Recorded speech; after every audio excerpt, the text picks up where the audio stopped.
Analysis. Let's bring in James Dorsey, Adjunct Senior Fellow at RSIS. Well, thanks for joining us today. So give us some context here, James. What exactly do we know about the Baloch separatist groups that Pakistan attacked on Iranian soil, and how are they connected to the broader geopolitical landscape? The Baloch are a separate ethnic identity or an ethnic group primarily located in Balochistan, which is a province of Pakistan, in fact, the largest, but also one of the poorest provinces of Pakistan, and in the adjacent Iranian province of Sistan in Balochistan. They have long been seeking independence and have long had rebel groups operating in the territory. Up until now, the threat posed by the Baloch rebels, particularly in Pakistan, was really directed at the Chinese. The port of Gwadar, which is on the Arabian Sea in Balochistan, is a crown jewel of China's Belt and Road Initiative. And many in Balochistan feel that the benefits of that have not trickled down.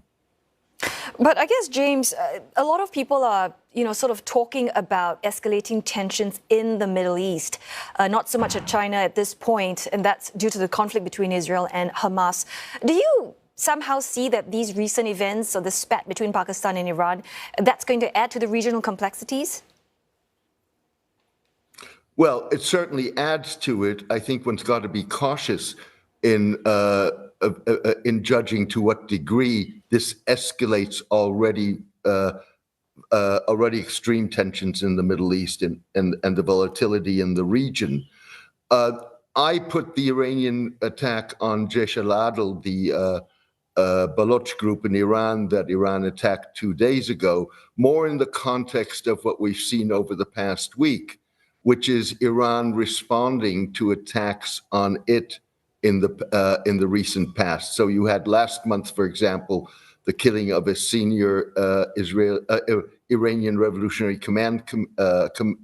Revolutionary Guard commander in Syria, presumably by the Israelis, and you've had, of course, the bombing in the Iranian city of Kerman earlier this month that killed more than 80 people and was for which the Islamic State claimed responsibility.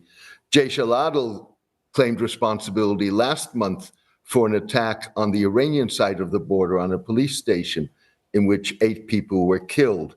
And so what I think you're seeing is the Iranians responding to that, both with the attack on Erbil in northern Iraq, at about the same time that it struck Syria. And that's a response to those attacks rather than an attempt to escalate tensions. So what then, I mean, just going forward, they have both struck each other, like a tit for tat. But what do you think are some of the key factors that could either contain or worsen the situation further? What's at stake? Well, I don't think that as a matter of principle, either Iran or Pakistan, which next month goes to the polls, wants a full-fledged conflict or an escalation of this. And it may very well be, one has to wait and see, that each side has had its tit and that there will be an attempt to calm this down.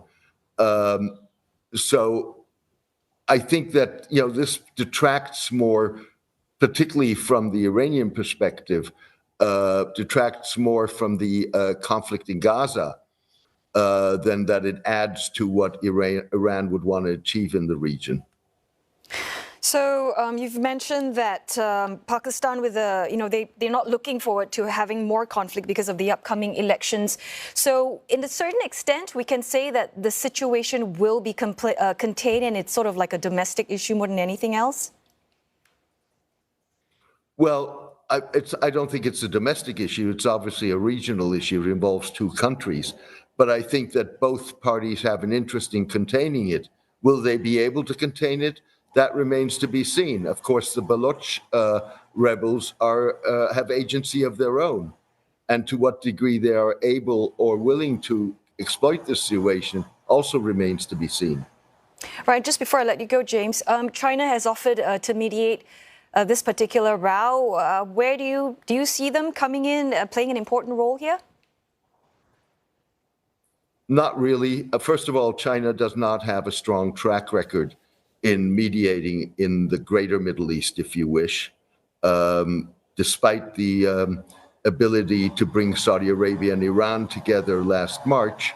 And of course, there is not going to be a possibility to resolve this conflict without involving the Baloch. And I don't think that China would be an acceptable mediator to the Baloch rebels. All right, thanks very much for your time and thoughts. James Dorsey there, Adjunct Senior Fellow at RSIS.